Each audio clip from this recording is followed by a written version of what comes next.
Hello everyone. Just a little stream for tonight.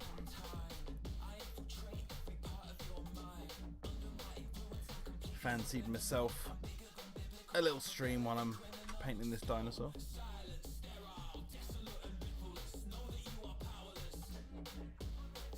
My audio messed up.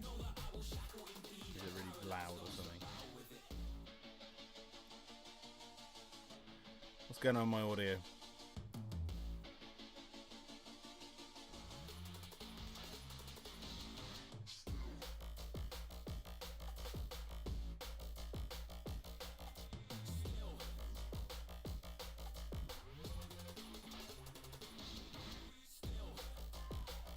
Music.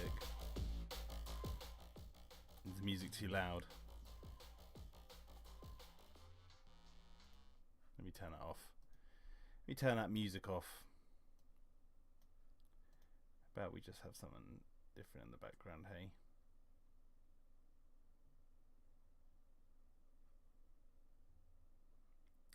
Loving the hat. Yeah.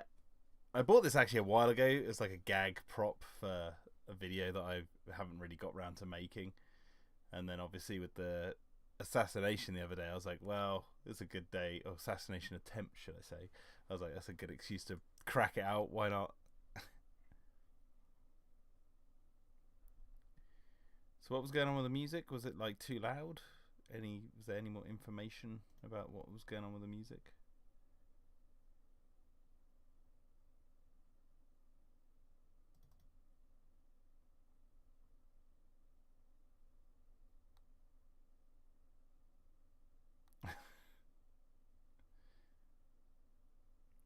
Actually, yeah, I've got a great idea. I wonder if this will work. Oh, you know what? It doesn't matter. Let's see. Let's put on. I don't know. I just want something simple. No, let's just put on what we usually do. Actually, you know what? Let's go old school. Old school live stream. Let's go for. Let's have a little bit of the old Jurassic music, hey.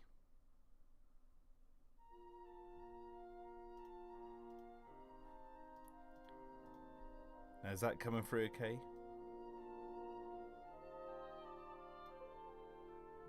Is that good?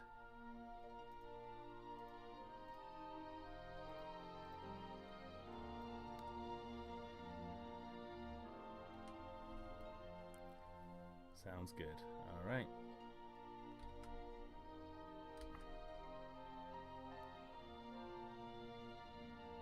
Hello, Alex. Hello, Zool. Hello, Saurianbot. Hello, Big Shark. Hello, Mikey. There you go. I've said hello to everyone who's here at the moment.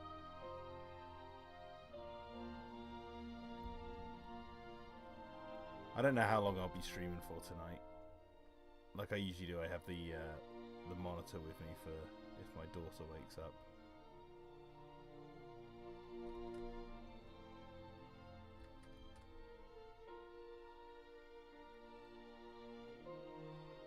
But we'll see.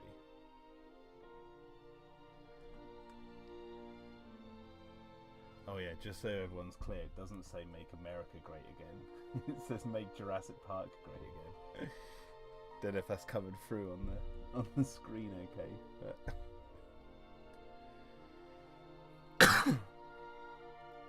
I'm good, I'm really good. Just want to make sure, I just want to double check that I can hear the monitor 1 second.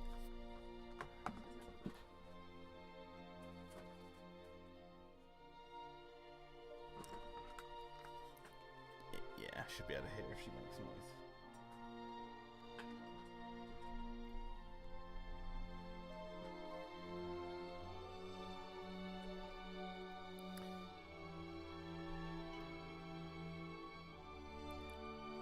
Do a 1 minute stream and I'm still drawing.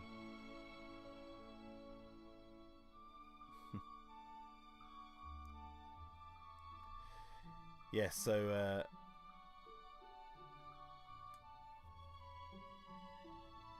I've been doing a new series on my channel because I was actually taking a look at the sort of well-being of the Pterodome. Obviously, I've been away quite a bit, focusing on family life and moving house and stuff, which hasn't happened yet, but it could be happening soon. The Pterodome could be getting an overhaul in the very near future, a retcon. And I was looking at the channel and I was like, you know what? I need to just start pulling in like subscribers. I need to like build up the content on the channel, but I also need a way of doing it that sort of helps coincide with my home life.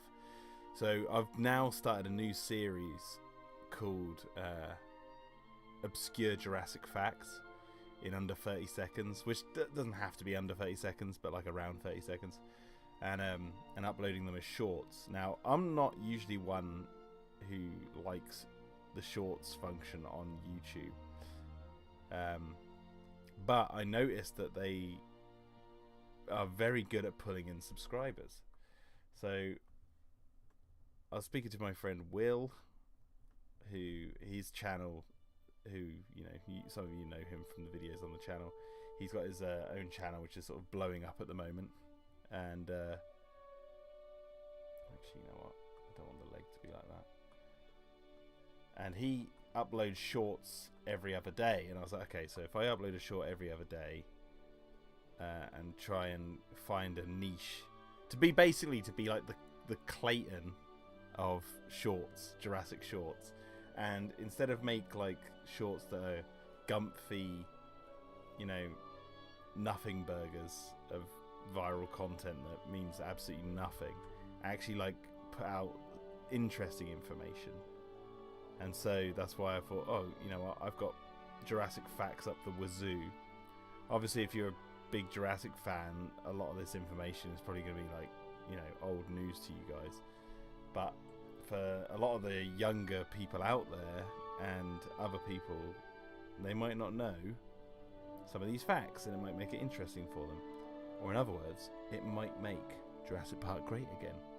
So I've been making those and releasing them every other day since last Friday or whenever I uploaded the first one, and they're doing really well actually. So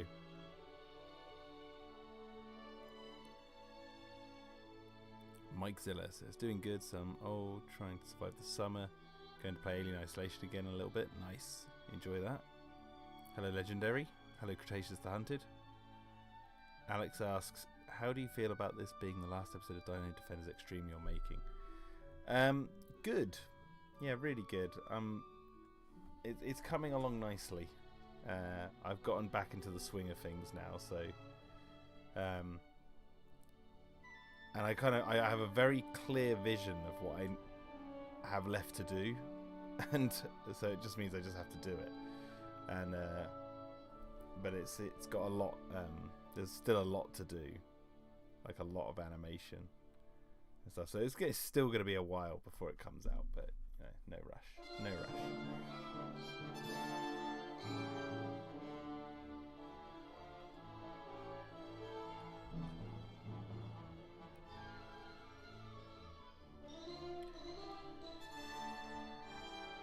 Yes, so trying to build up the channel through the shorts, and I noticed that I uploaded the InGen list video, and I was looking back through my other videos as well, and I've noticed that the videos that do the best on my channel in terms of pulling in people, subscribers, are like ones that are like 20 minutes long, but you don't necessarily have to upload videos every single day for that. You can upload like one every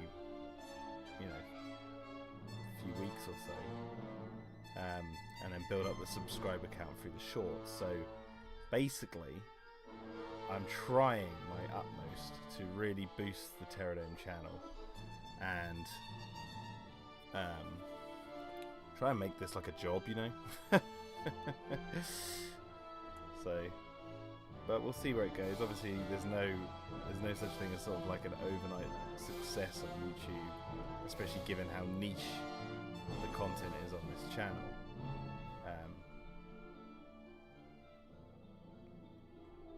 But just want it to be fun, you know.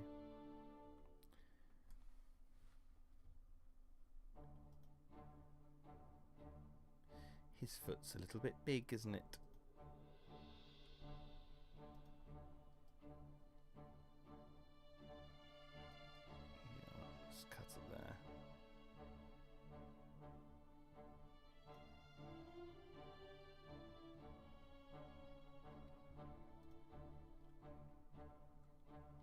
Take advantage of the market sizzle. Yeah, well, I mean, I don't know about you guys, but obviously Clayton still uploads videos every now and then, and so does Swerve and all that sort of stuff. But there seems to be like this kind of, I don't know, air of change about the Jurassic content on YouTube. And I don't know, I've just seen a sort of opening in the shorts market. I was looking around, I was like, you know what, like obviously there's loads of Jurassic channels who upload shorts, but something that's like for the everyday person who doesn't know Jurassic that well, who might want the like a little bit of information to like share with their friends or whatever. So I thought, well, let's start uploading some of the Jurassic obscure Jurassic facts. And I noticed someone commented on under one of them saying like, ah, yes, the algorithm has given me the exact niche kind of topic that I've been looking for. So okay, good. That worked, at least for one person.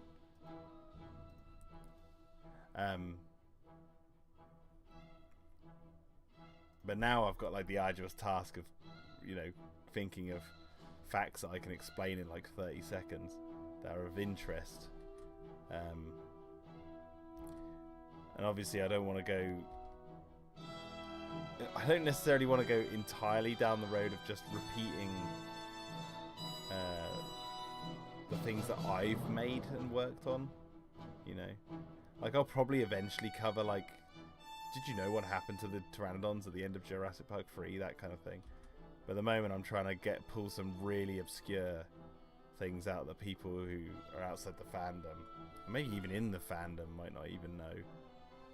Like the amount of fans I spoke to who didn't know that Hammond has a different cane, for example, in Jurassic Park. He has 2 canes in that movie, and one of them is Lockwood's cane. Like there's loads of fans who didn't know about that. So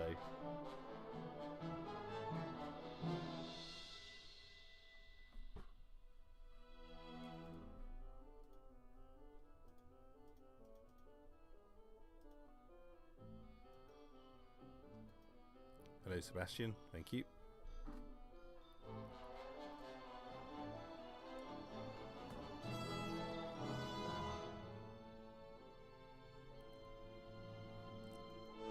Does the hat show up on here? Should I make myself bigger? Should I be like this? Make Jurassic Park great again.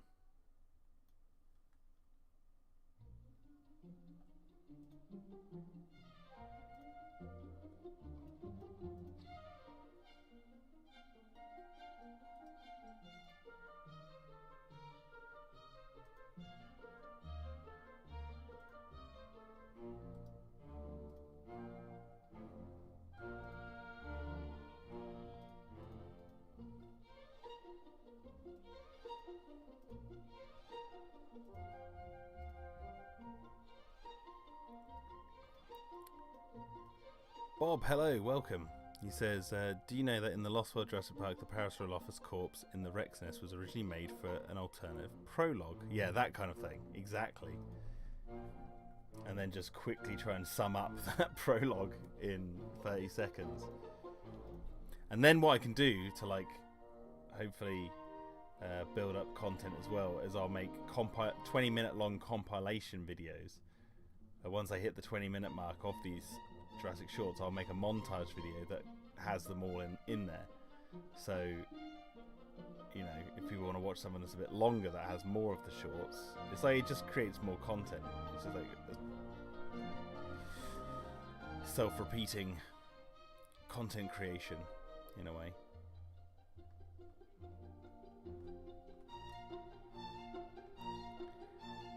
Now obviously I know there's the elephant in the room. Will I cover Jurassic facts from Camp Cretaceous and Chaos Theory? I'm going to say this up front. No. Now, I probably will cover some of their stuff, but like, not straight away. I'm not doing that stuff straight away.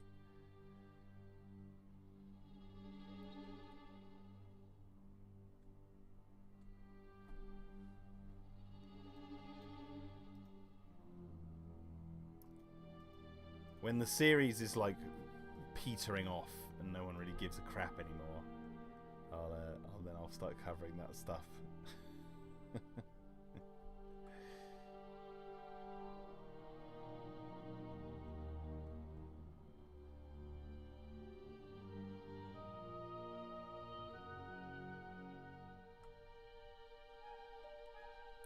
Hello Gary, you asking how long the stream's going?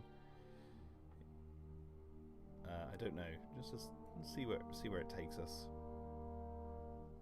Like I said, I've got my daughter on a monitor over there, so if she wakes up, I'm gone.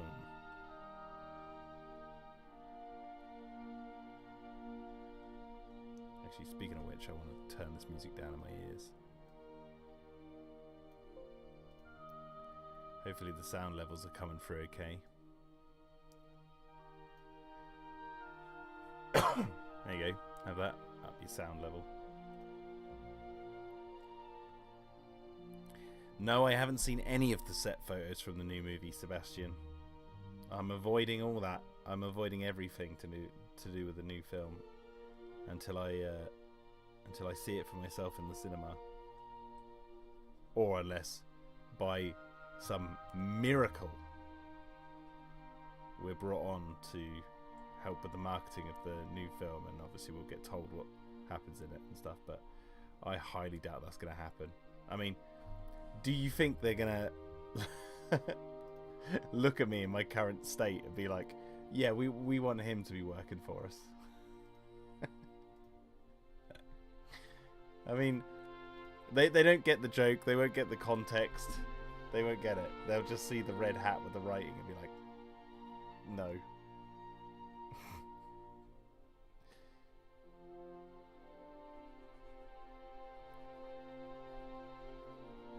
Make Jurassic Park great again? What? What does that mean?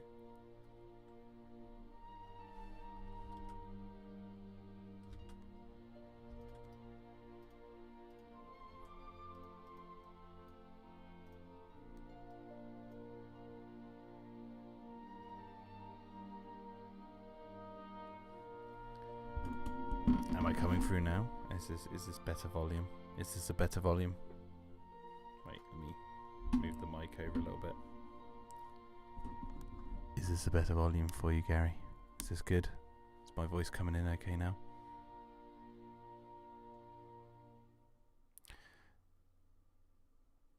See you later, Alex. Nice to see you pop by. Saurianbot says, if they are this far down with the production already, I doubt you'll get a call from them. Well, here's the thing, right? Last time we were hired, we were brought on when filming was underway during Jurassic World. During Fallen Kingdom, we were brought on when filming had just begun.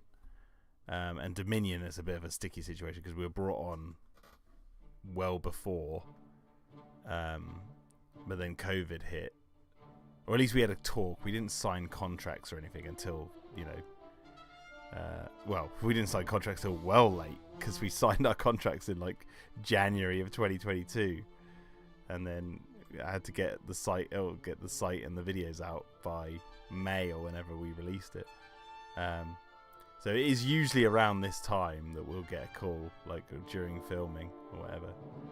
But the thing is, they've got a whole different creative team in there now. And even though the marketing team, I think, is sort of the same from when we worked on Dominion. I don't know. I don't know what's going on there. Like, they're just they're quiet, and they work on so many other projects. Like, you'll never know that they're thinking about you unless they want you, kind of thing. So.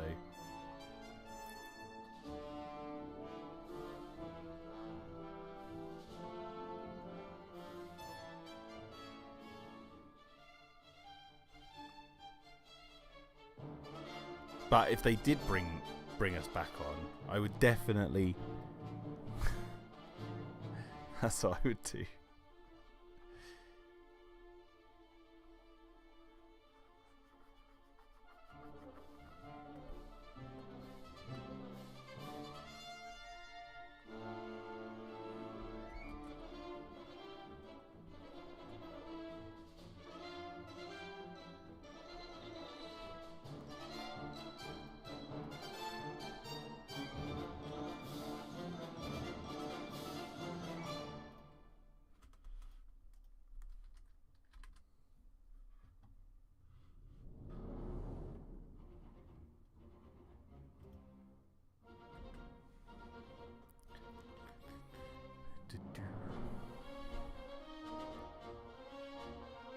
Dinoman's all, yeah. Get a petition up to bring Chaos Theorem back online and make Jurassic great again.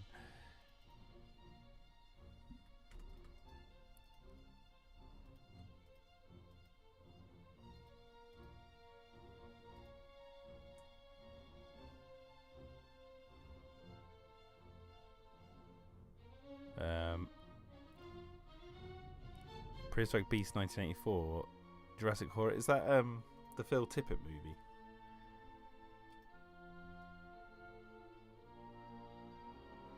If it's not that, then I don't know what you're talking about. I'm sorry.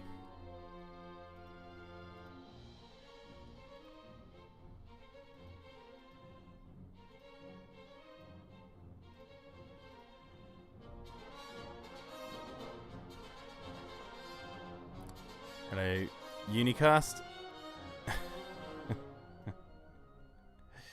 Everyone's loving the hat tonight.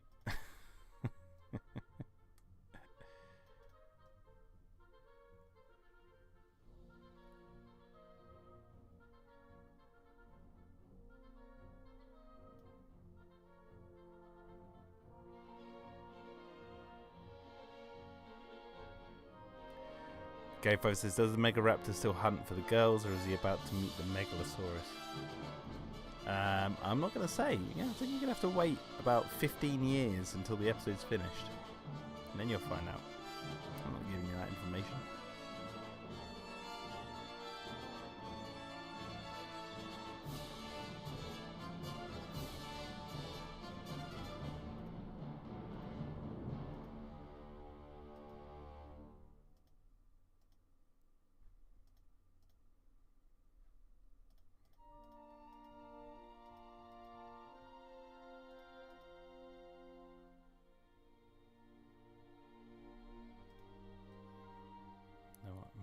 Blur the head a little bit as well.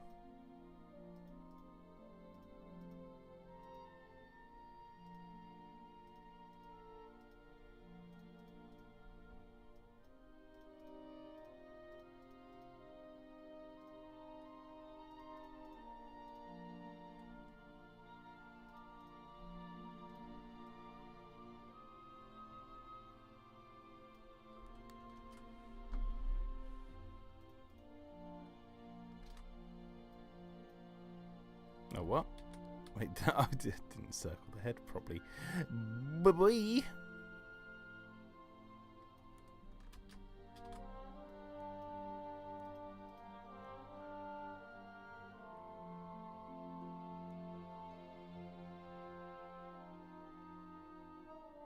Would I like the new movie to be a sequel or a prequel, says Sebastian.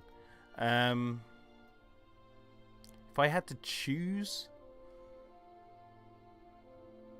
I'd probably go sequel. Sequel to Dominion.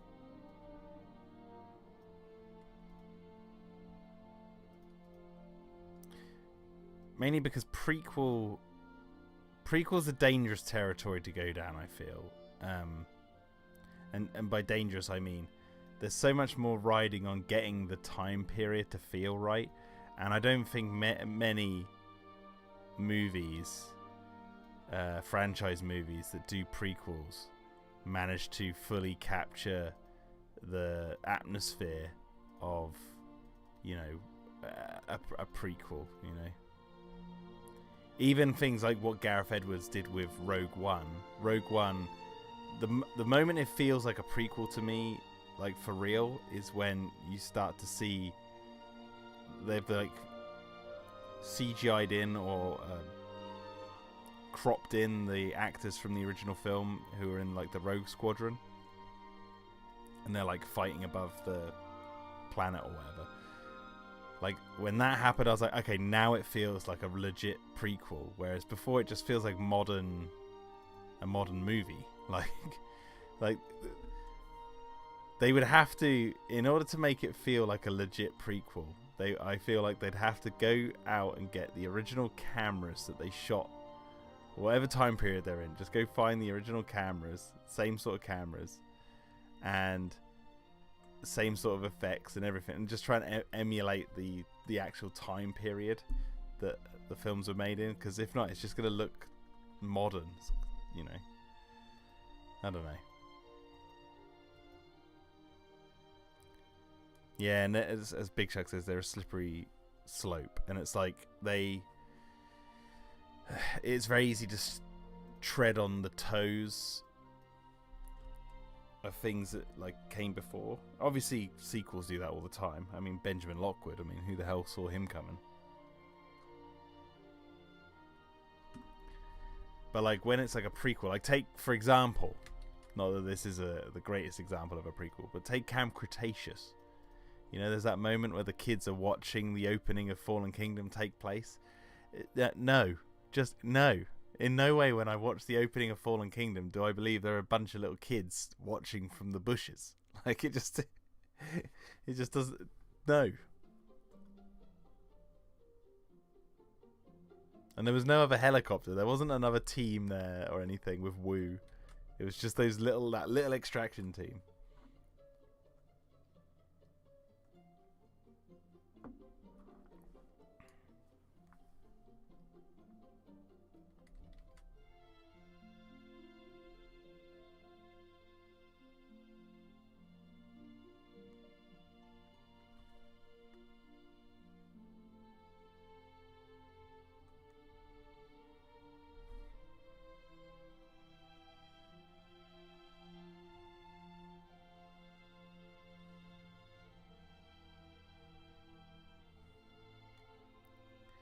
His leg broken. What am I doing with his leg?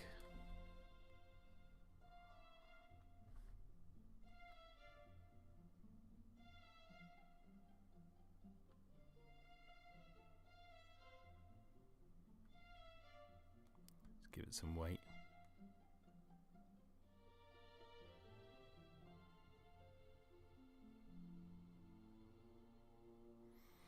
Bob says 1994 cleanup would be awesome to see personally. I mean, obviously, if they did something to do with that, I would be happy in the fact that they're using something I wrote to flesh out the canon. But even then, it's like, are you gonna get it right?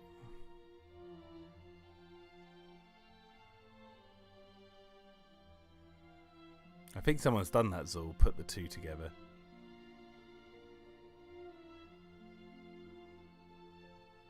Yeah, Jurassic Unicast. It just looked, aesthetically, it would just look too weird. I'm not saying they couldn't do it. I'm trying to think of like an example of a prequel that nails like the feeling. Like Prometheus. Does Prometheus actually feel like a prequel to Alien? Like, I consider it a prequel to Alien, and I consider it canon and everything, but it feels more like a modern movie. If that makes sense, because obviously it is. So, like, the feeling and the emotional impact it has on the audience and everything is more modern. It doesn't feel like it's I don't know. It's what's interesting about Alien Romulus that's coming out.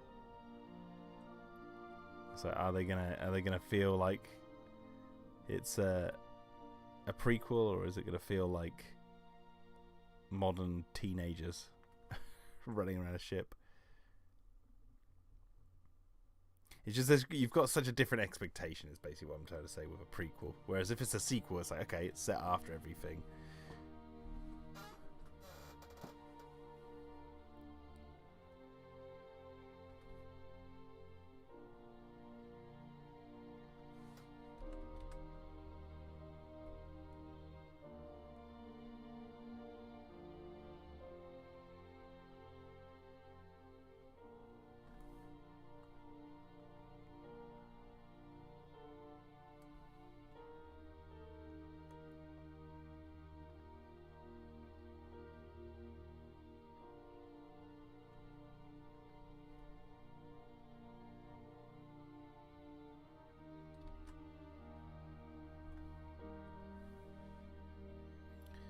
Hello, great man.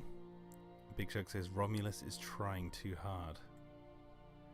I mean, to be fair, I've only watched the teaser trailer, so I can't say for certain or agree with that. I mean, it's got everything going for it at the moment. The only thing I know about it, which they keep repeating in every bloody interview under the sun, is that it's going to be a mix between Alien and Aliens. That's it. That's all I really know about the movie, and then aside from the shots that we see in the teaser trailer.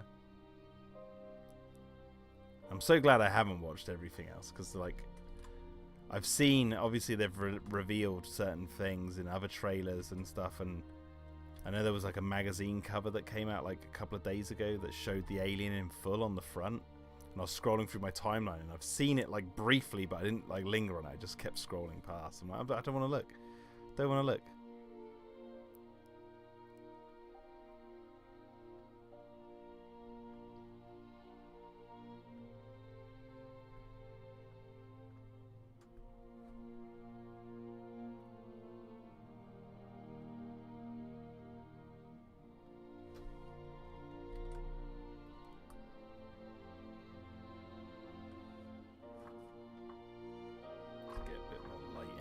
Shall we?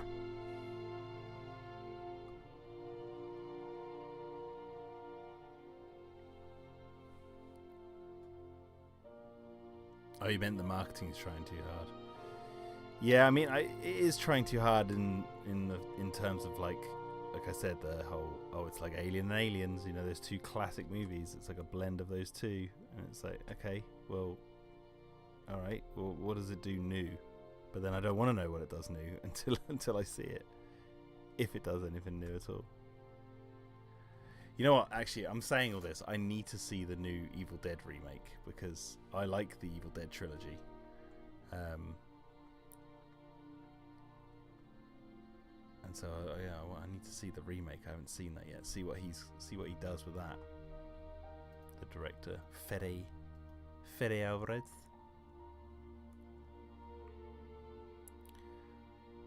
What about A Quiet Place Part Day 1? Isn't that a prequel?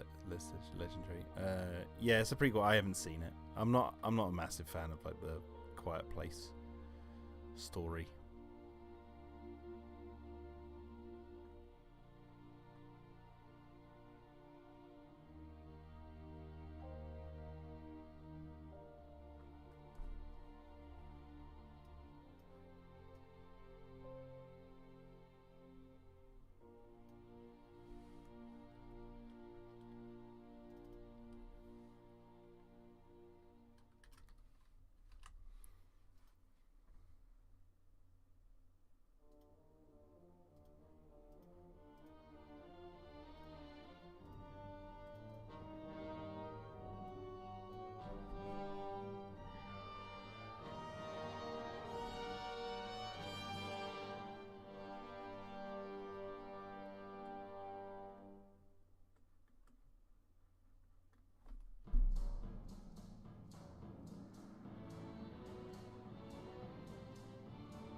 I just kept thinking when I was watching The Quiet Place, like, why don't they make loads of noise?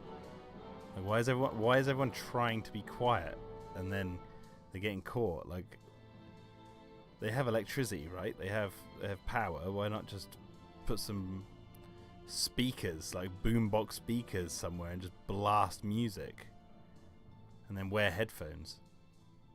Like, just absolutely blast the place with sound so the monsters can't hear you above all the noise. Like, why not do that?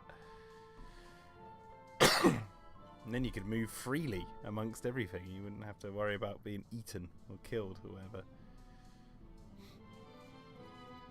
I don't know if they addressed that in the Quiet Place Part 2 or this new film. I don't know if they do, but...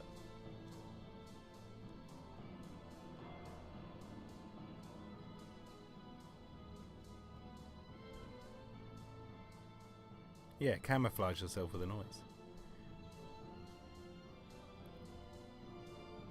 Great Man says Twisters looks good. Yes, it does. It looks like a good fun time. I'm seeing that on Wednesday, and I'm very excited. Taking my mum, because she loves disaster movies. So, she's coming up here. We're not going to like an IMAX screen or anything. We're just going to go to like some normal little 2D showing. Just little screen. Watch a bit of Twisters. And then I suppose I'll have to record a review or something, won't I?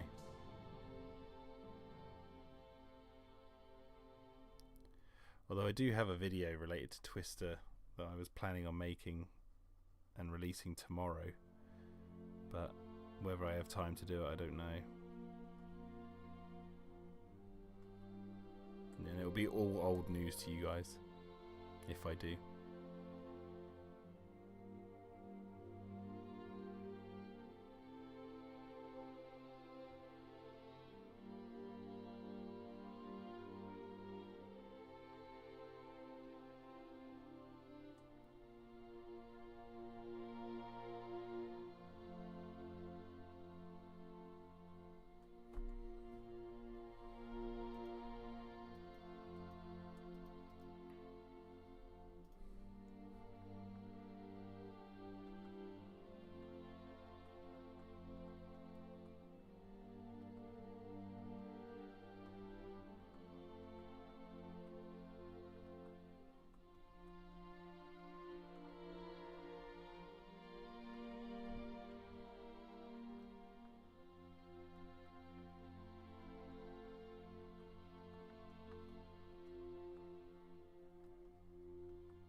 How many frames are you going to do a second are you going to do for a movement?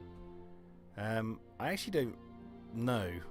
I don't really think like that. I just think like what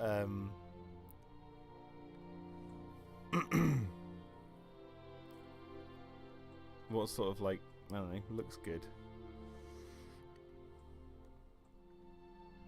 So obviously real animators will actually spend time being like, right, I've got 25 frames per second. So they'll be making sure to fill that quota, whereas I'm just like, draw it moving. Does it look good? I guess it shows what it's doing. That's it, done. Move on.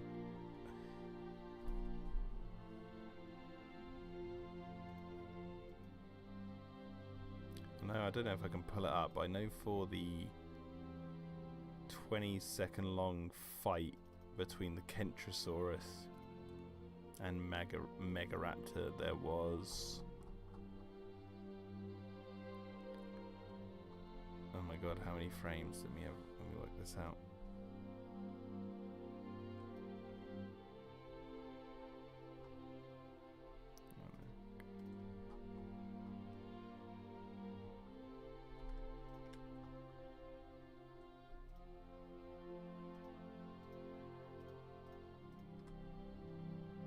Okay, so there was roughly 210 frames.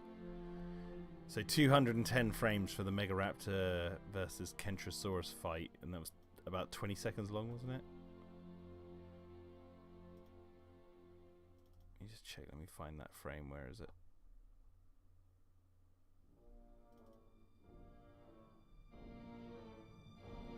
Yeah, it was 20 seconds long. So you do the math.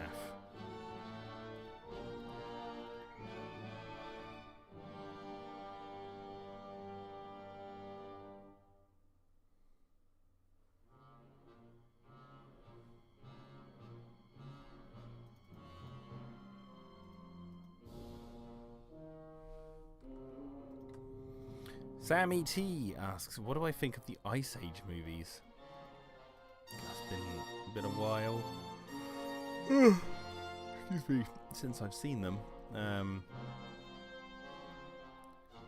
remember liking the first one when it came out. Obviously I was younger, but it was a little bit, you know, past my childhood. I always remember my favourite bits were the bit with the squirrel and the nut, and then Sid think I've seen the one up. I've seen 1, 2, and 3. You know, it goes up to the dinosaurs. I haven't seen anything else after that. So, and I don't really remember much that happens in 1. I know obviously they got to look after that baby, but I don't really remember what happens in it. Number 3, I remember there's dinosaurs in it. And there's the big baryonyx, Rudy or whatever it's called. And I remember Simon Pegg does the voice of an animal in it. And that's about it. Oh no, they fall under the ice, don't they, to see the dinosaurs. I remember that bit. And number 2, I remember there was like the big flood or something. And it's with the other mammoth. But that's who thinks she's a rodent or something.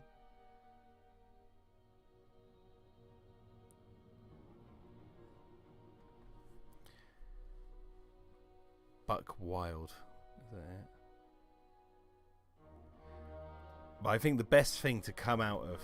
There is something else I know about Ice Age, but it's the best thing to come out of Ice Age. And that is the meme of the... I can't remember if it's a Facebook account or what. But there's this like person out there who just says like, I fucking hate the Ice Age baby. And it's like there's this meme about how people just hate the Ice Age baby. Because it's so ugly.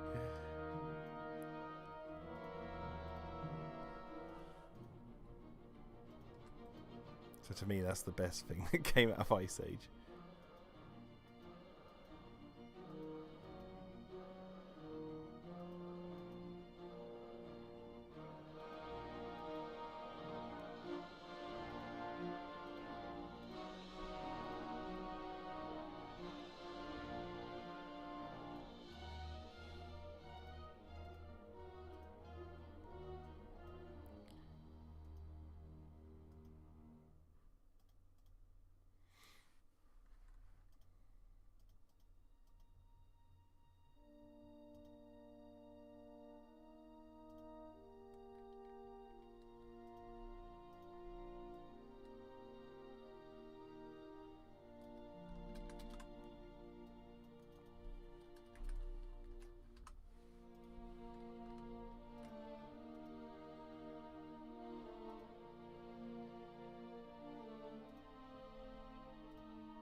Buck naked, says Dinomantle.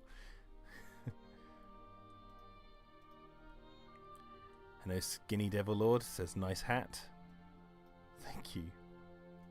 Let's make Jurassic Park great again. Subscribe to the Terradome to make Jurassic Park great again.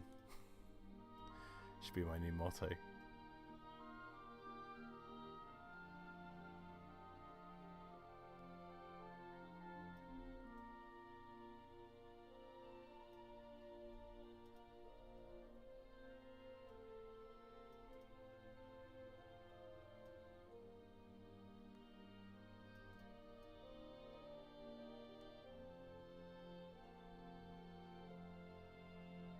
Nice hat. What are you trying to look like? A secret agent?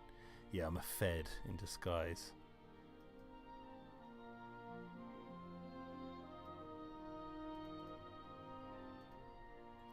I'm a federal agent infiltrating the MAGA movement via Jurassic Park.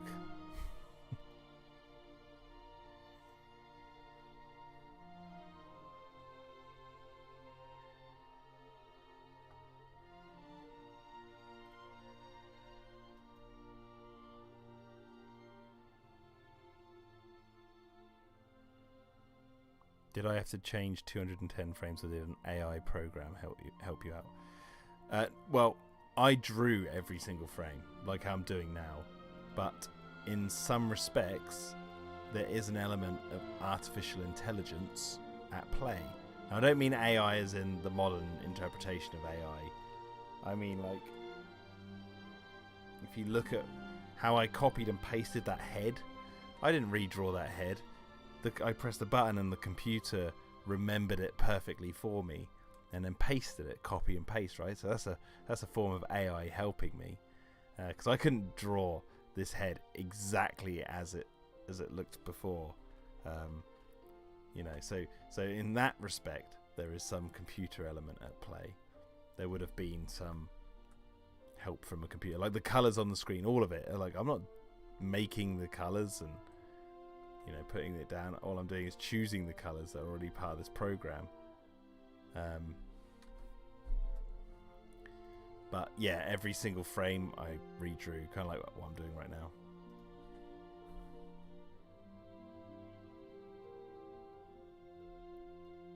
So now I want the neck to start to...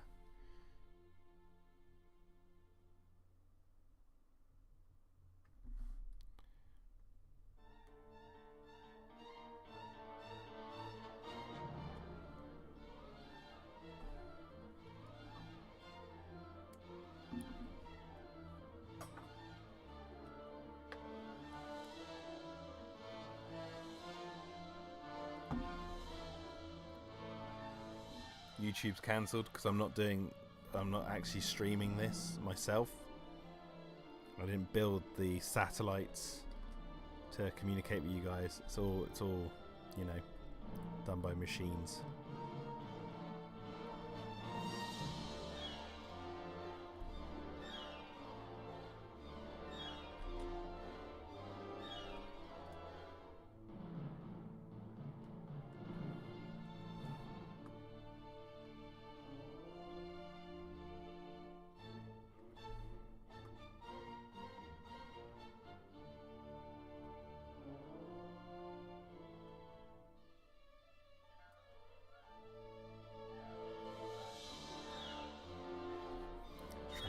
Sort of weight in the leg starting to come in.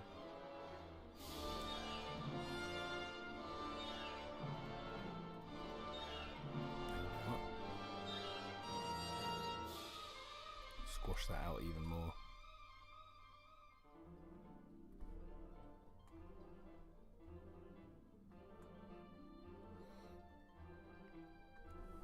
Get a bit of weight on that leg. Squash that. Squash the fatty pad. Ain't nothing like squashing the fatty pad.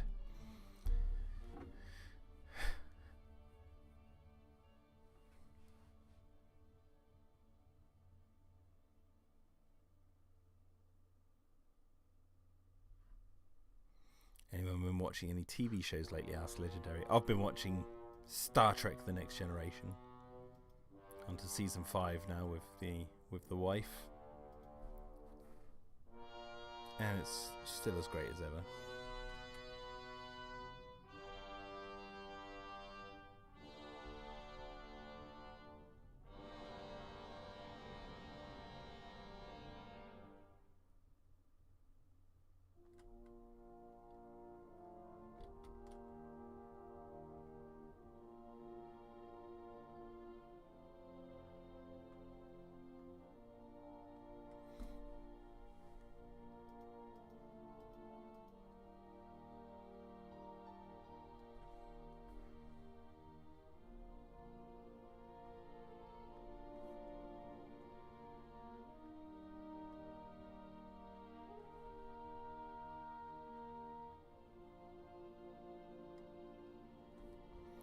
Christopher says, looking forward to part 5 of Dino-Defenders Extreme. Did a fantastic job on this part 5 series. Brilliant stuff, man. Thank you very much. Thank you very much.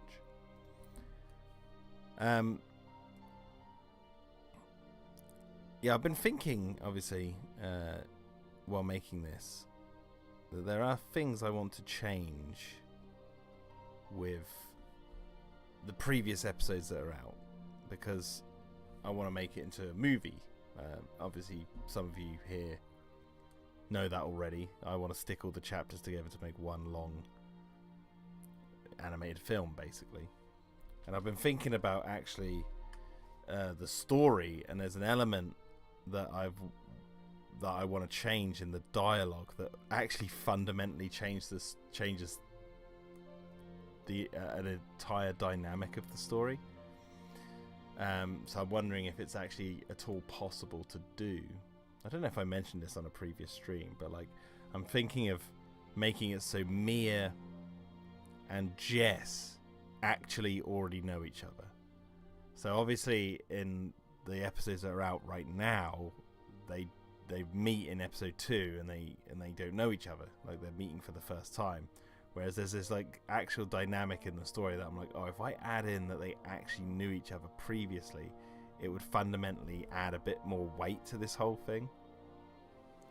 And so I'm thinking about that, like adding in, like redoing all of the dialogue. So like once I've got episode 5 done, I'm thinking of sticking everything together without the dialogue boxes, like completely re-editing the entire thing from start to finish, handing that over to my composer if he's willing to do this, and basically completely redoing the entire story. Yeah. No, I won't lengthen the fight between the Megaraptor and Kentrosaurus Gary. No.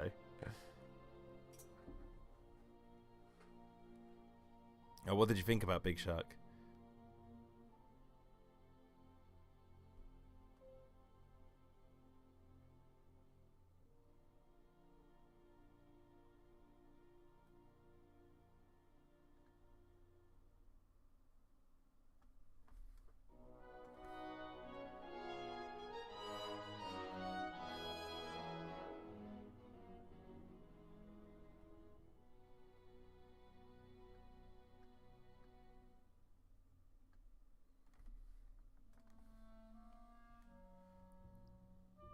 I'm going to be really cheeky here. I'm just going to copy the arms of this one.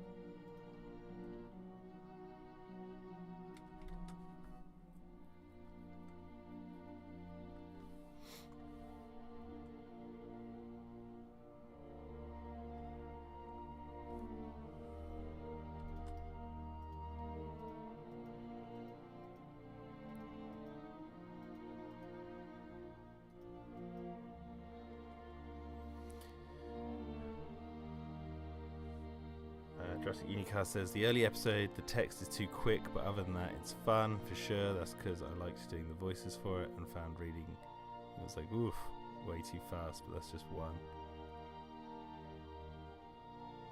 Yeah, Mikey, that's what I'm thinking. It's like they knew each other briefly from like a time before.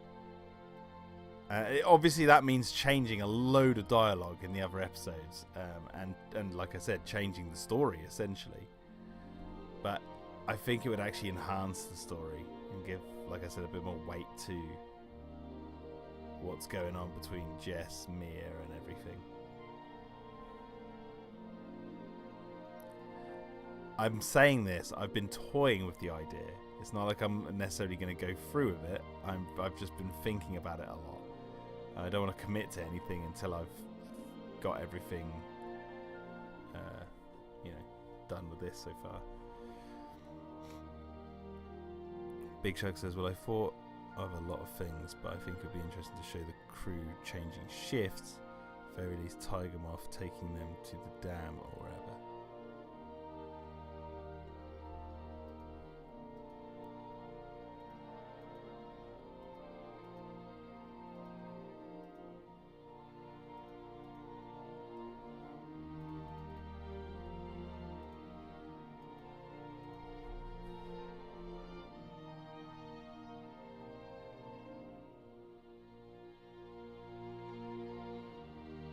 Yeah, I didn't want it to be like that they know each other well.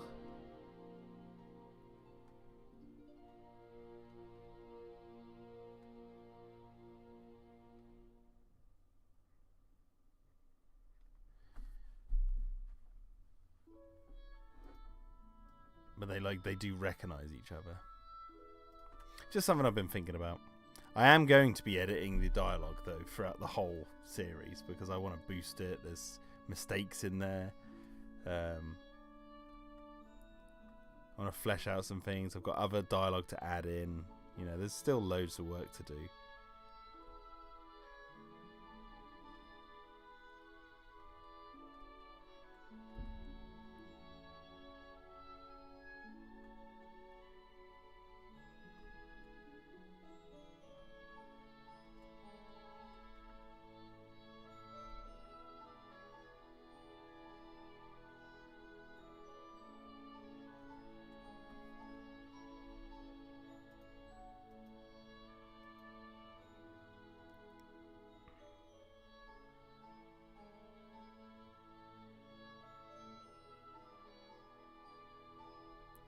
Legendary says, I wonder how Clayton's doing. He seems to be acting strange recently. He's doing alright. I speak to him quite often actually. I spoke to him like a few days ago. He's doing alright. He's just offline a lot more. He's doing well in his personal life. Let's just put it that way, because obviously I don't want to say anything. He's doing really well in his personal life. There's some things he wanted to get done, and yeah, he's doing fine. As far as I know, anyway. Christopher says, ever checked out Ali Awanda or Ikalas MJ YouTube channels for inspiration for your Dino-Defenders Extreme? Highly recommend checking out their content. Their fan-made stuff is great. No, I've never heard of them. Yeah, never heard of them. Sorry. I'll have to check out their stuff. If you got a link, throw it in the chat, and I'll give it a little look-see.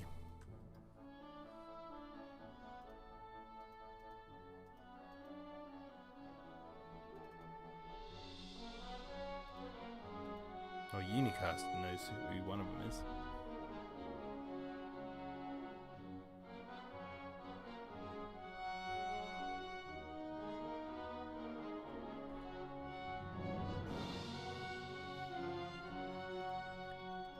Oh, is that it? Okay. Maybe I have seen something there. There's.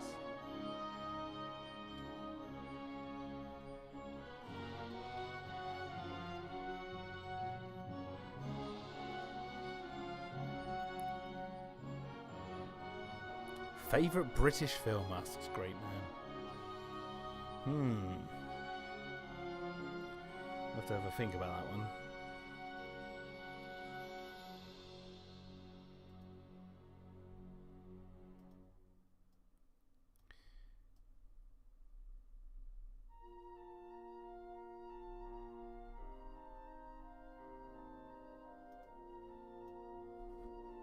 I want to say Eyes Wide Shut, but I can't remember if that's British or not. I know it was filmed predominantly in Britain.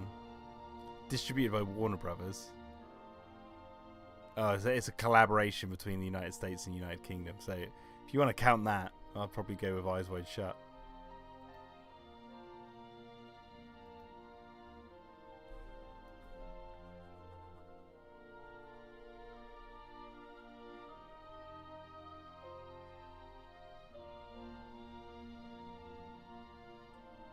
Snatch is up there.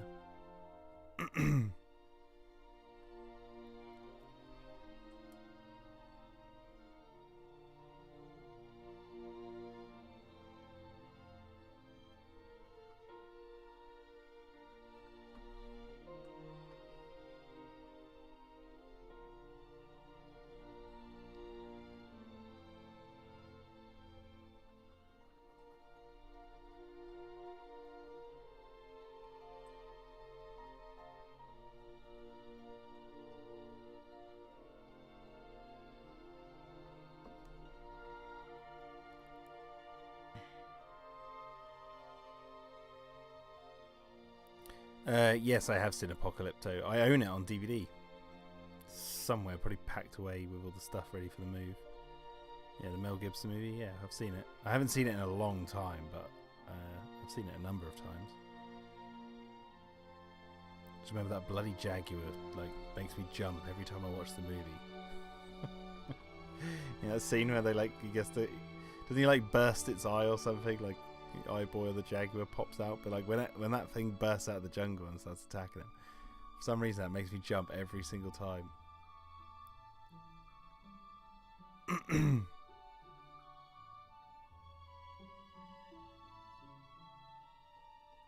Legendary says his attitude towards Dominion, talking about Clayton again, seems to be more and more negative. I know he didn't like it when he reviewed it, but ever since then he seems to be more and more negative towards it, like it killed him inside.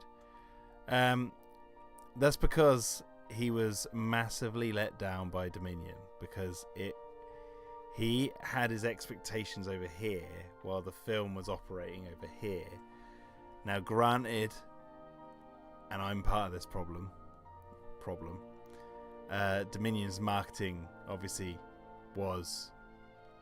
It's not even a problem actually, because the film did deal with dinosaurs out in the wild, but the plot itself wasn't focused on people dealing with dinosaurs in the wild, even though it kind of was about people dealing with dinosaurs out in the wild. He just didn't like the story, and he was disappointed by a number of creative choices, which, you know, is fair enough. However, I will say this: he has seemed to have fallen in the trap that I've seen a lot of other Jurassic fans fall into over the years, and not so much. It's not a bad thing, really. It's just personal opinions, but like he's fallen into the sort of,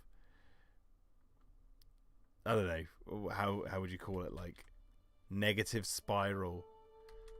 That, like, okay, so for example, when Jurassic World was about to come out, I was convinced, obviously I'm biased because I'd been working on it and stuff, I was convinced that every fan was going to be like, yeah, this is great. And I actually thought that Jurassic Collectibles, who you might know on YouTube, would really enjoy it. But no, it was the complete opposite. He fundamentally really didn't like the movie, to the point where it was like me and him debating about it for years.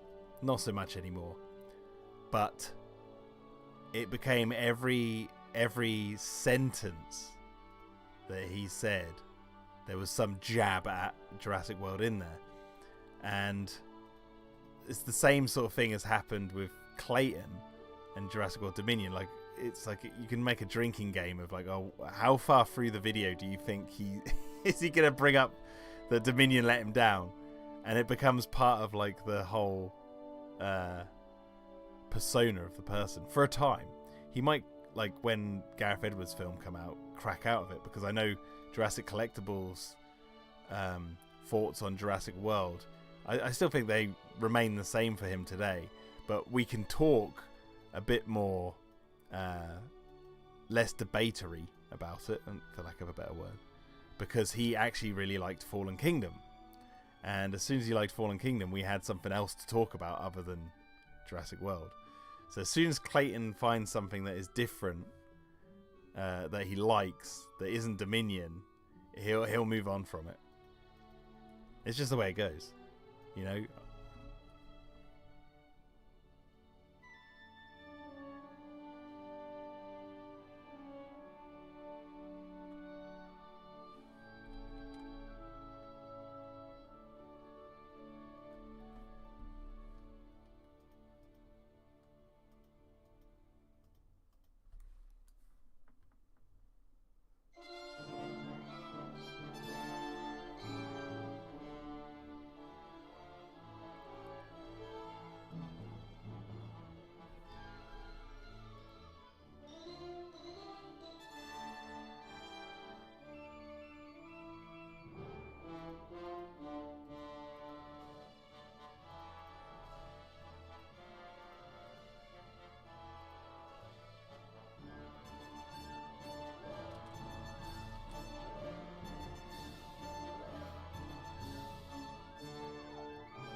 guys heard that. My daughter just shouted something in her sleep.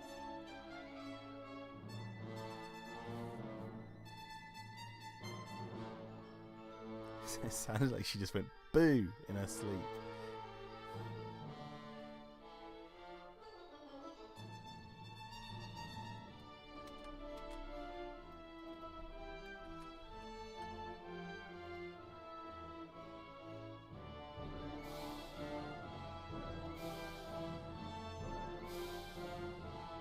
Yeah, it's legendary. Dominion definitely at least felt more like a finale than Jurassic Park 3. But I don't think Jurassic Park 3 was designed to be a finale. And Jurassic World Dominion is only really a finale for the old era of Jurassic. Now obviously there'll be fans out there who won't agree with that because they think Jurassic World is the new era, which obviously technically it is. But the storyline, the entire premise of the Jurassic World movies was continuing on Jurassic Park 3, where Jurassic Park 3 left off, essentially, and dealing with the characters and the world of that InGen era. Now, I don't know what Gareth Edwards has planned, whether he's going to continue that or not, but it certainly feels like that Jurassic World Dominion was, the end of the legacy era, as you know, as the conclusion. I've got the DVD here. What does it say on the back? Two worlds collide as the epic saga that began Jurassic Park comes full circle in Jurassic World Dominion. See, that's the opening line of the blurb on the back of this DVD. That's how they were marketing it. Two worlds collide as the epic saga that began with Jurassic Park comes full circle in Jurassic World Dominion. And it's like, and then when you watch the film, it's like, yeah, it does. Now, that's not to say it does it in a way that satisfies everyone, but at least it does, have Dodson, him getting his comeuppance after all that time. It has a conclusion to Alan and Ellie's story. You see Grant and Malcolm being really friendly to each other at the end. Not that they were overly hated each other or whatever, but because Malcolm always liked Alan, but Alan always had a bit of resentment towards Malcolm.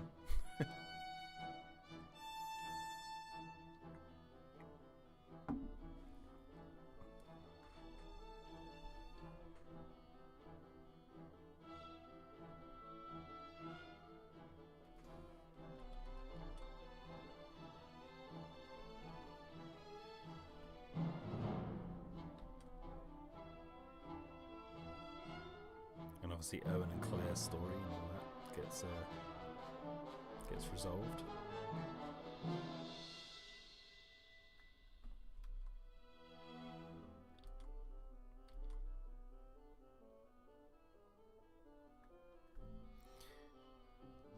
It's even down to they have the whole Dimetrodon, however you pronounce it, attack in the mines, in the amber mines.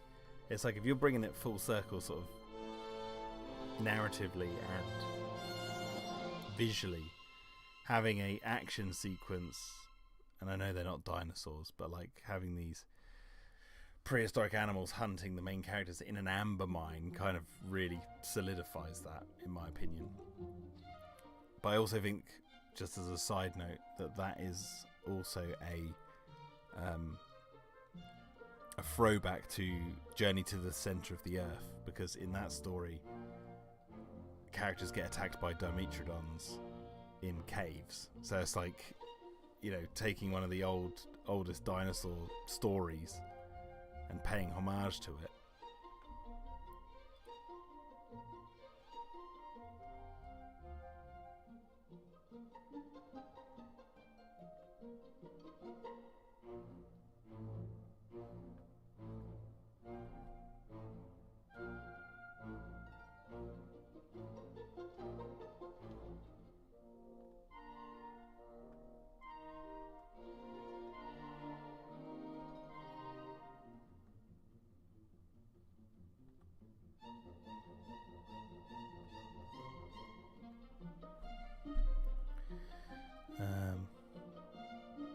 I'd like a movie showing the creation of Jurassic Park, says Mikey Dean. Dodson has to be in it. Maybe see why Nedry would sell out to Hammond, the identification of the lizard bite, etc.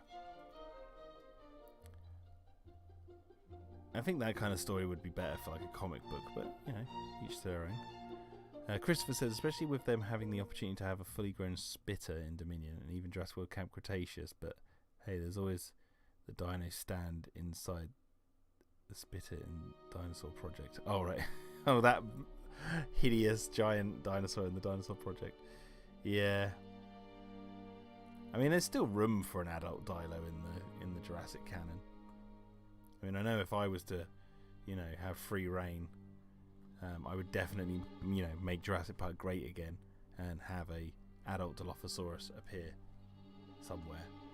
And there might not even, at this point in time, it probably wouldn't be mentioned as an adult Dilophosaurus. It would probably have to be referenced to as a genetic variant, because they've obviously established it within the story of Jurassic at the moment that the Dilophosauruses are all small. I know there's the TV screen in the RV in the Lost World that has the measurements of the Dilophosaurus at like can grow up to 20 feet in length, which would be massive. But it's obvious that they haven't got plans to do that anytime soon. But if I was in control, if I was to do something, like even a Dino Tracker clip, like imagine if they gave us the opportunity to actually update Dino Tracker. I'd love to work with Manuel on creating a adult Dilo, and then you have like a sighting, and it could be like a mysterious sighting, like, oh, what was that? Like, why was that Dilophosaurus so big? Like, who bred that? Why is that out there? That kind of thing. But you know, Universal doesn't want to, as far as we could tell, they don't want to do anything like that. Yeah, I mean, out of all the prequel sort of stuff, Jurassic Unicast, I'm with you. I'd rather see like the pre-Jurassic World stuff, like how they got the lawsuits from Sauna and the capturing of the animals from Masrani. Like that, there is, I think there is a bit more of a story that wouldn't step on so many toes if you looked at like the creation of Jurassic World, essentially.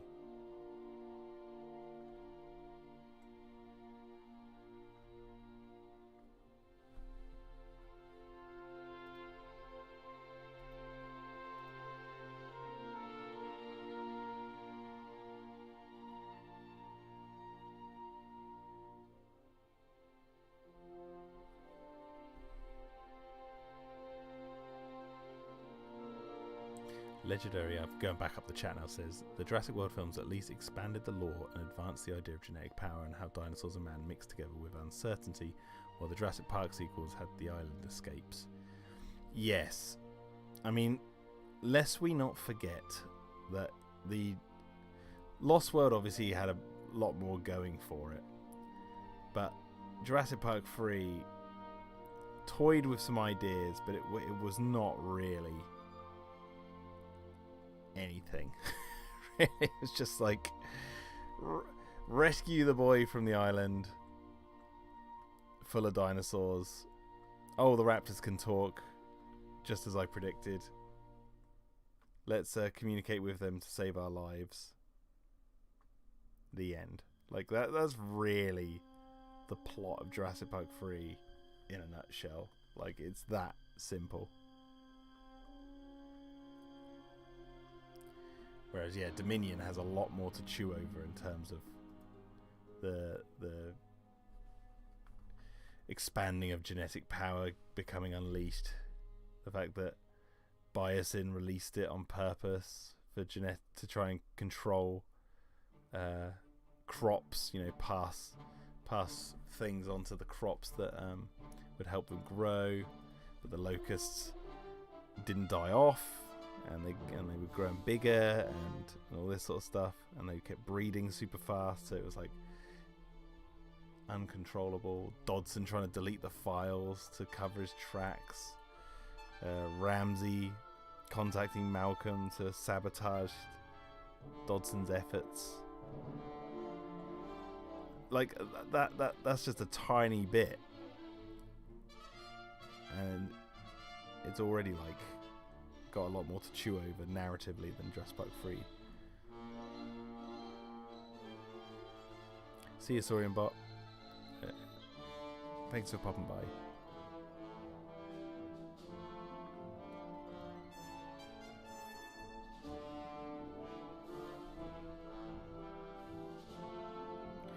And like, I know I'm saying this to you guys here right now, but like, obviously I am probably well known in the fandom at defending the Jurassic World movies.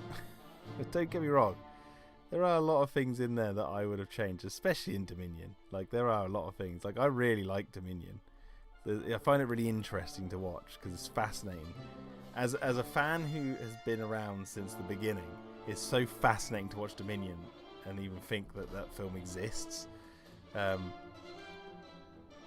especially as it's like the first off-island movie in its almost entirety, and visually it's so starkly different to anything that came before. So I just find it fascinating. But yeah, there are lots of things in that film that I would have changed if I was in creative control. Oh, 100%. Especially Bison Valley. Like, I would have had a lot more exploration. Not even actually necessarily a lot more. I would have, like, you know, when Claire is lost, or Owen and Kayla are walking through Bison Valley, like, just to have a moment where they're like just walking past like herbivores doing something, like that would have been really nice. Like, just a moment to take in the lost Jurassic World that they're in a little bit more, because obviously they stumble across the deer and then they meet the T-Rex and the Giga for that little fight, but it's like that kind of thing you want more of. Claire meets the Therizinosaurus. But that's all, again, that's those two incidences are sort of in the same area. And Claire runs into the Dilophosauruses. Okay, that's fine, but like let's see, you know, let's see like a load of Dilophosauruses around the carcass of a dinosaur or something like that. Like, they just needed to explore more and really soak in that atmosphere.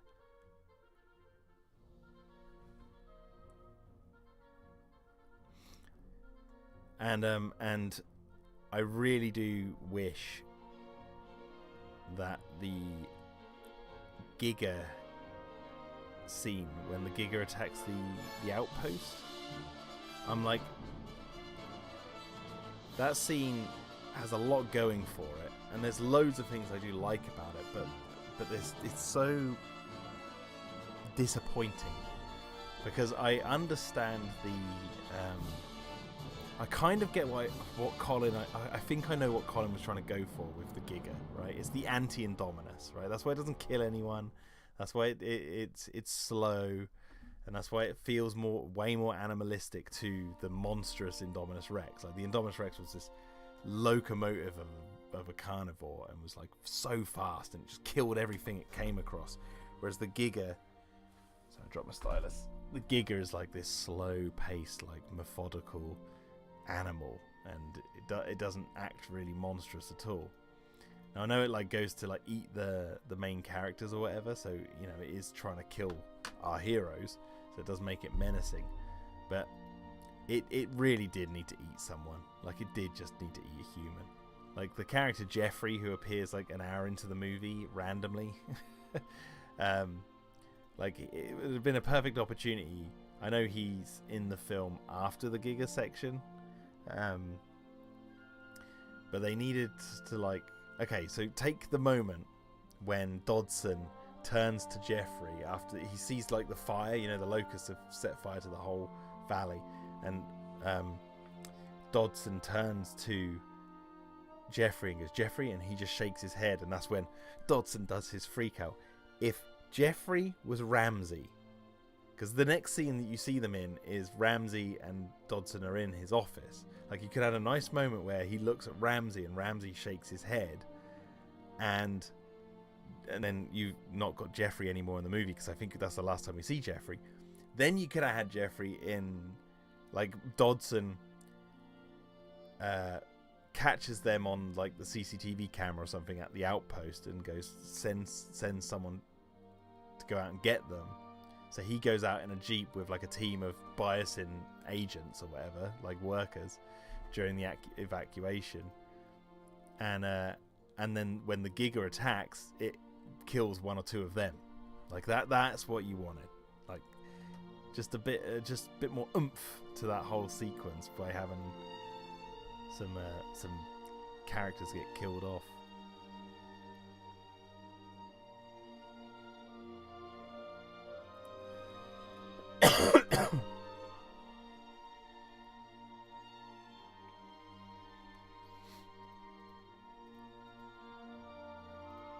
Because that outpost set that they filmed on, like that whole thing, that looks awesome. Like that's such a great set. And it's not like, I'm not saying they didn't utilize the set well enough. I think the set is shown off nicely and they use it really well. You know, Claire calling the ladder down, and it's taking its time slowly with that thing, and with the Dilophosaurus closing in, and you know, the whole Giga attack sequence. That outpost set is really cool. And as someone who loves the Alien franchise, it looks like it's out of the Alien films. It just looks great. However, there needed to be a line of dialogue that explained why the Giga is like at eye level to the glass, and it easily just smashes its head through the glass. Now, I don't know if that's something to do with the fact the power's out, or the power's being diverted because of the, you know, they're... I don't know, because they haven't called the dinosaurs in yet, because the Giga's there, so... Yeah, they've got power, because she calls the blooming ladder down. So, okay, right, they really needed a line of dialogue there that explained why the dinosaurs don't attack these outposts that are just out there with them. I know there's that line of dialogue from Ramsey in the helicopter where he's like, oh no, no one goes out down there. All our, you know, outposts are connected via tunnels underground, which is true because we see the characters using it.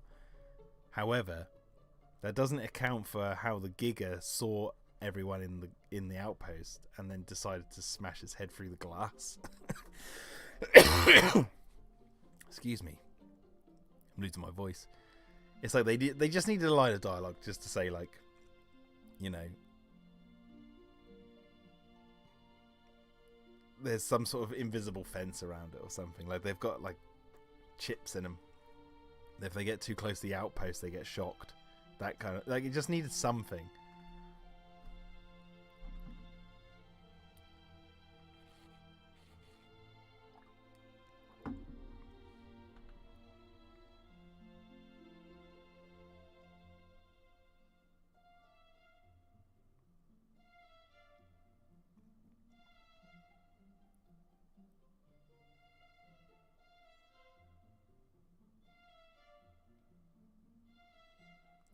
Jurassic Unicar says the whole script of dialogue of the Dodson stuff with Ramsey is a bit confusing. It's like not normal conversation. There's words in it that people just won't say. What? Which conversation are you thinking of, James? Is there any a specific bit? Because I might be able to shed some light on some aspects of it. So I really like the Dodson Ramsey stuff. That's basically what I'm saying. I'm going to try and win you over. Greyman says, which is a culture you would think should be in more movies, like Hispanic culture or Middle Eastern? No, English. I want more English culture in everything. Just more English.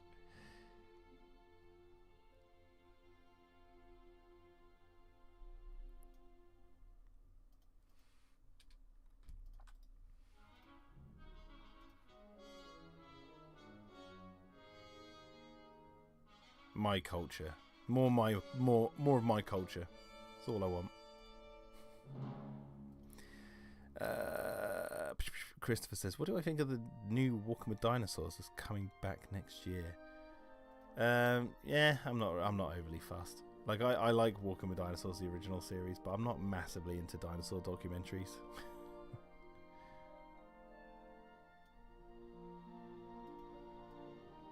So, be interested to see what the dinosaurs look like, considering Walking with Dinosaurs has such iconic dinosaurs, like the Allosaurus and the T-Rex. They're going to obviously have to do the Jurassic World route and have hints of those designs that the fans know and love, but also update them for the modern era.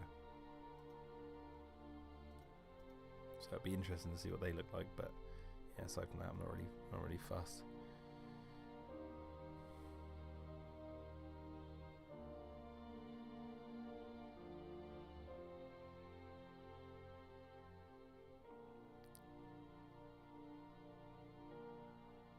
Jurassic Unicast, you need to explain what was the dialogue you were talking about between Dodson and Ramsey.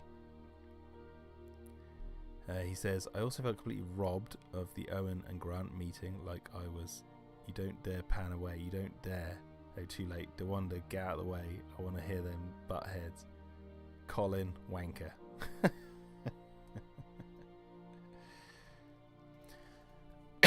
It didn't bother me too much.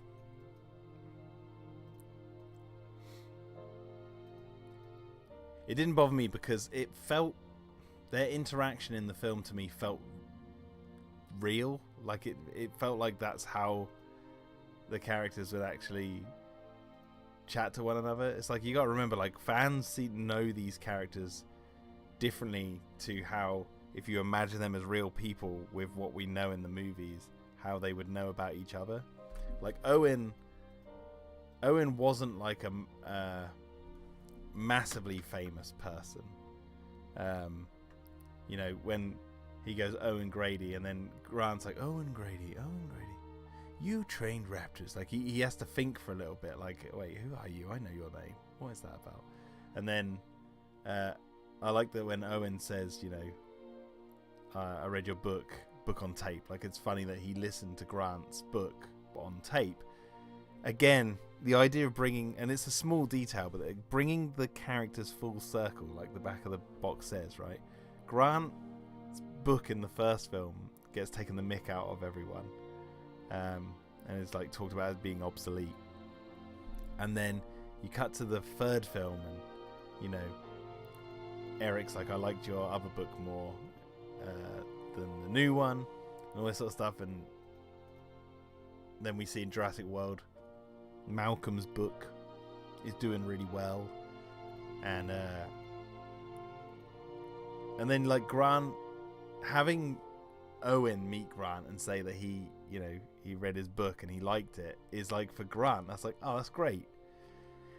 But it also shows that Owen did his research through Grant. And you don't need to have like the, oh, you researched the Velociraptor training via my books, or any dialogue like that. You don't need anything like that. It's just a simple, you know, I've read your book. And he's like, you know, cool.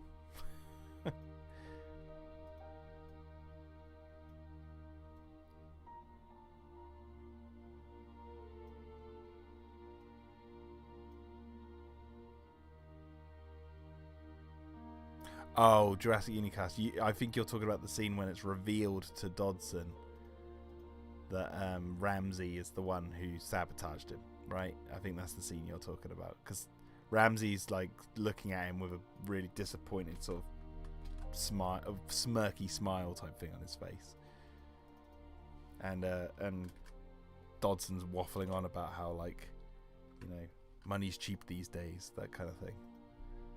There's opportunity in everything, even this.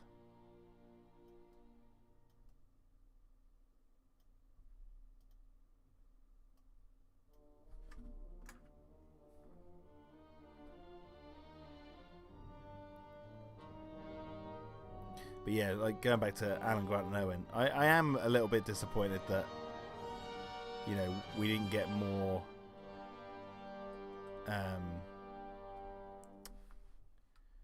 more dialogue between the characters, you know, about what's gone on. Obviously, I'm a fan like everyone else, so I'd love to have seen more. However, I do appreciate how Colin has this knack, and I feel like over time people will appreciate this more. But he had this act sorry.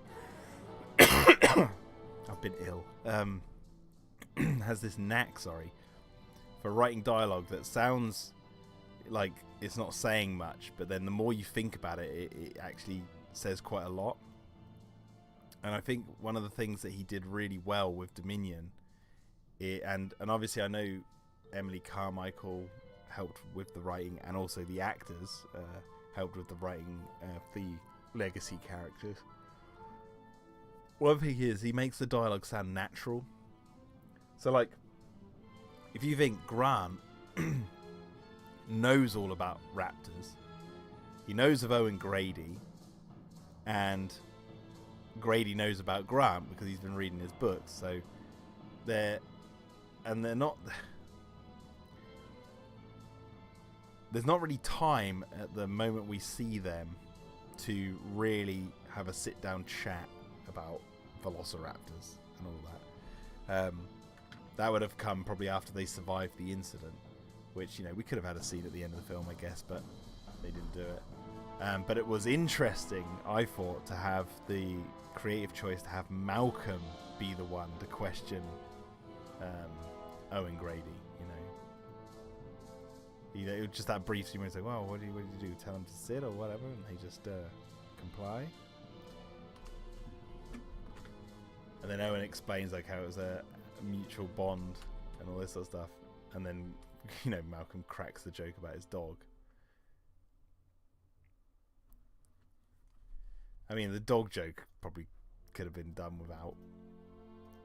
But I do like that, yeah, it's Malcolm who's the one who's approaching him like, well, hang on a second. Because obviously he's all about control. He's about questioning how things work. So I liked that, but yeah, I agree, there could have been more.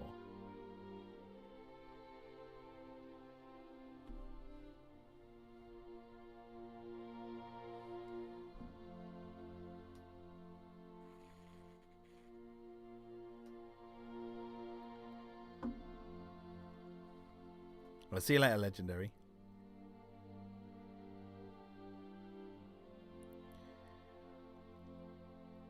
Jurassic Unicar says that bit was funny from Owen. I was just had this personal vision of Grant having raptor fascination.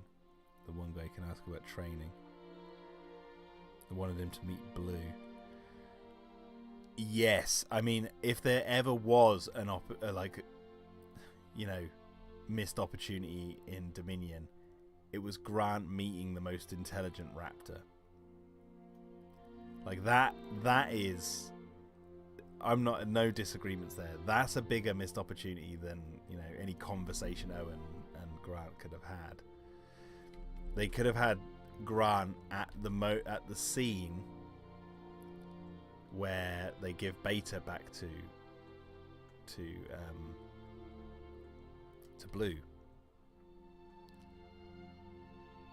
and all they'd had to have done is have Grant look amazed as Blue says goodbye to Owen, and you just have a simple dialogue where like Malcolm just looks at Owen and just goes, "Wow," and then Owen just sort of nods, and it's like it could just all be expressed in the facial expressions of the actors. It doesn't even need dialogue.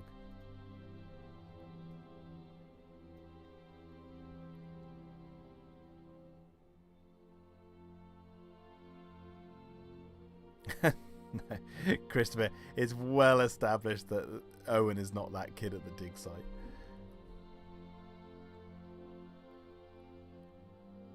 That was wishful thinking on websites like Screen Rant's part that got totally out of hand.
Dinobot65 says, what is a Jurassic Park theory that has never been confirmed or denied that you think is true?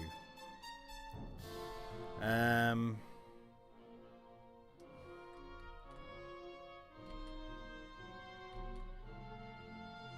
don't know. I wanted to say that, you know, the Buck T-Rex is the one that dies in Jurassic Park 3, but obviously there's going to be the...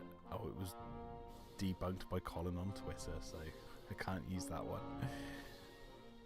See you later, Mikey. Oh, it's really raining outside again here.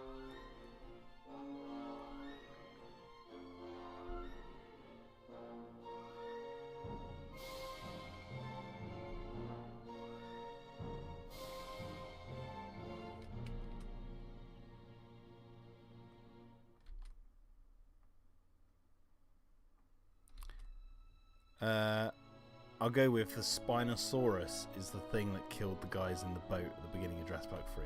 There you go, Dinobot.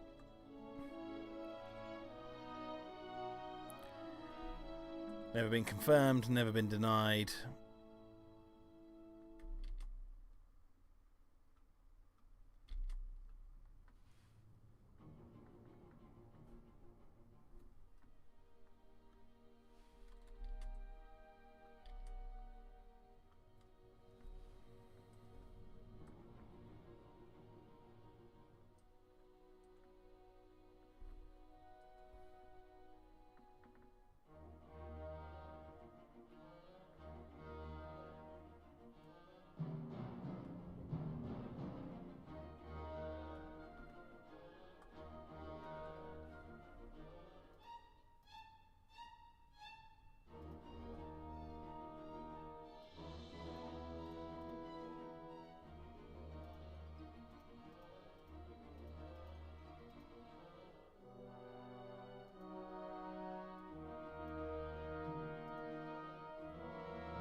Probably gonna just draw out the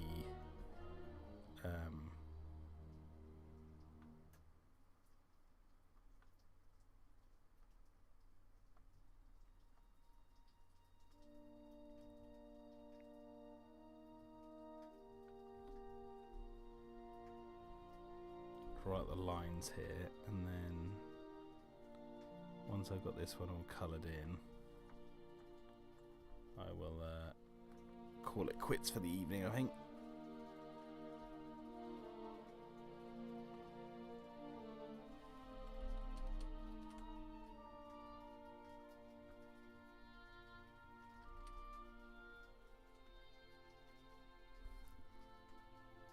Yeah, this is all behind the car, so I have to really worry about it, but I'll do it anyway.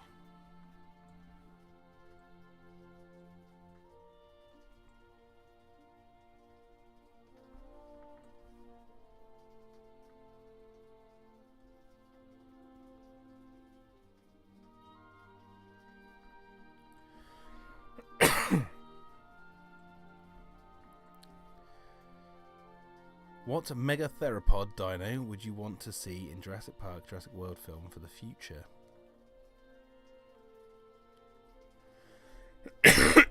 Oh, excuse me. You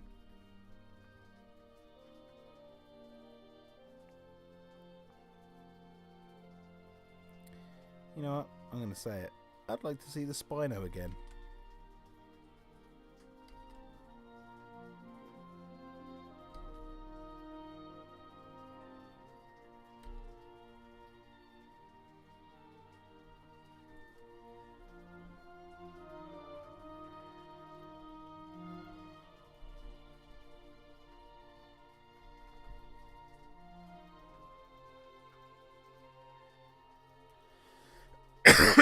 Oh my goodness, this cough. Suddenly come on. See you later, James. Thanks for the conversations. Dinobot, did Kirby Enterprises ever become a company? Did the Kirby family ever profit off their experiences on Sauna? I think we may have given a bit of an answer to that on Dino Tracker. Christopher, what do you think of the new Planet of the Apes films? Just got back from seeing Kingdom and it was great. Too bad Dominion didn't go with the DX disease. Like Clayton puts it in his reviews.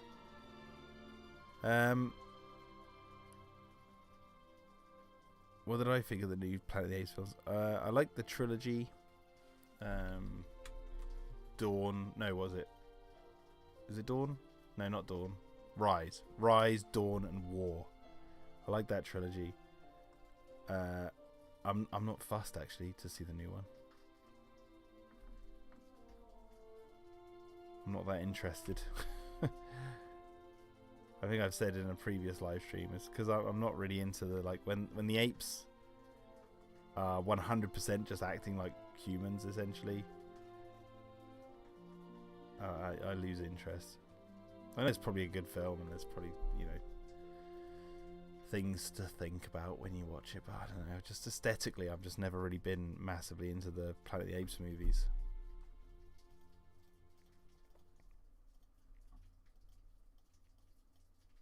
That's why I liked the prequel trilogy, because it, like, was set in our time and you see sort of how things evolved.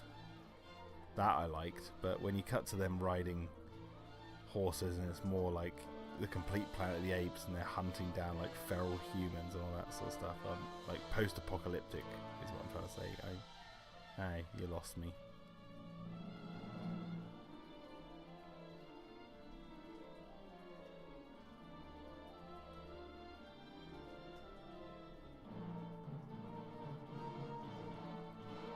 So what I'm going to do is just quickly do the coloration on this. This guy's gonna basically push off the ground with his hands and this foot and go into quadruped mode in a way.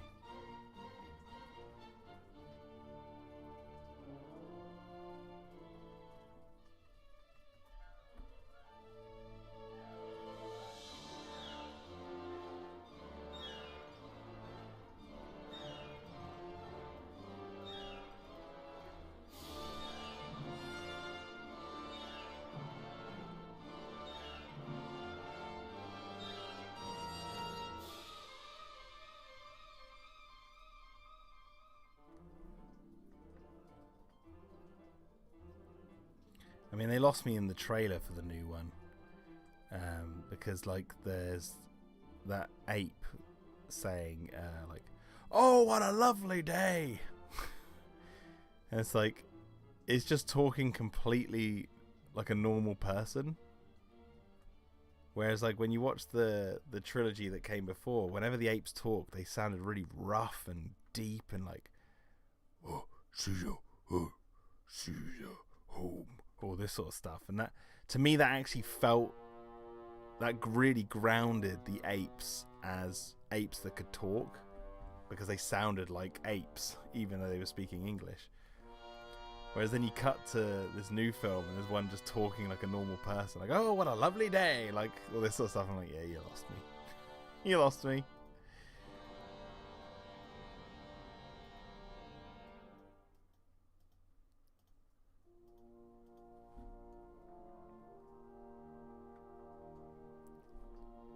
Plus, you know, you can't emulate that line that was made famous through Mad Max Fury Road. Can't be done.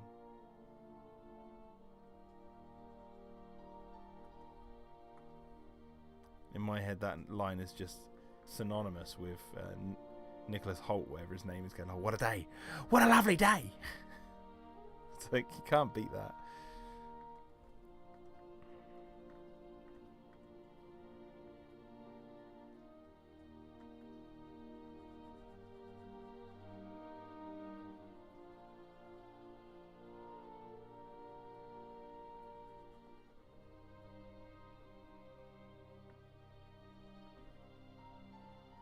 Dinobot says, "Wouldn't you expect the apes to sound more sophisticated over time, though? It has been 300 years since war, so I imagine the ALZ112 and 113 would mutate their vocal cords even more. No, I understand there's logic behind it. I just don't like it. I just don't like looking at it.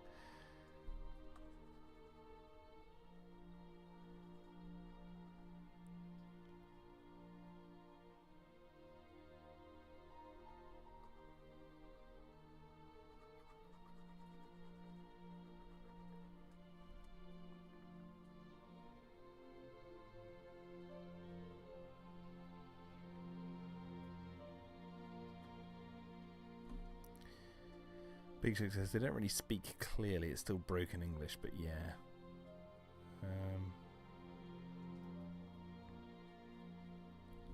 Less mutants. Yeah, I don't know. Obviously, I haven't seen the film. I've only seen that one moment in the trailer where it says that, but it's one of the reasons I never got into the Planet of the Apes films from way back in the day. I was just like, I just don't really care about it. Like, unfortunately for me, you know, when it comes to ape movies, I had my fill with Godzilla x Kong, you know, and they did an amazing job with their with their apes. They don't speak at all. They do a bit of sign language, but they all speak through their, you know, through the goofiness. Like I don't like an ape going, "Oh, what a lovely day," speaking English, but I'll quite happily take an absolutely massive giant monkey pointing and laughing at another monkey or ape or whatever. I need to do like a review of Godzilla x Kong because I do like that movie. Like in my initial review, I was a bit like, yeah, you know, it's a bit underwhelming, which it kind of is in a way. Like the effects are really good and everything, but it's so sloppily put together, especially the ending. Like the editing is so quick; it wraps up so fast.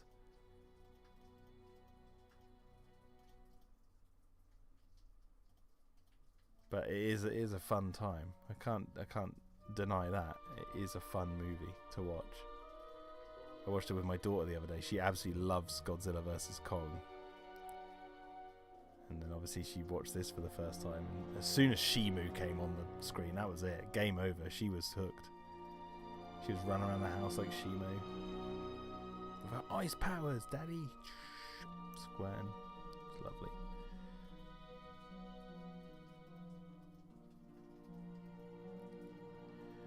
Alright, so what I'm going to do is I'm going to stop there. To do all that, there's going to be this car in the way, like you're not going to really see. You're not really going to see this. But it's there.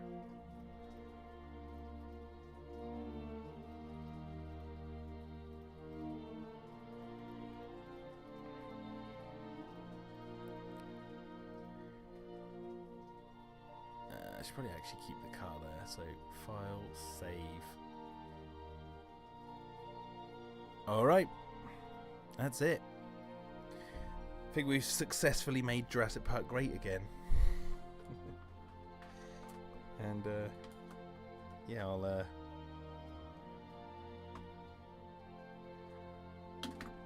be ending the stream now. So I'll see you guys later. Be sure to check out the new videos and whatnot. All that jam. And if you made it this far in the video, in the archived version, you're the best. See you later, everyone. Bye. Hey!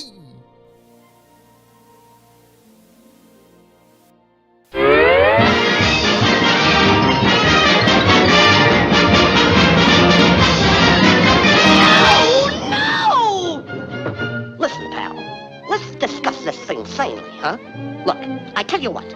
You go your way, and I'll go mine. Live and let live. Right? Right. Now what?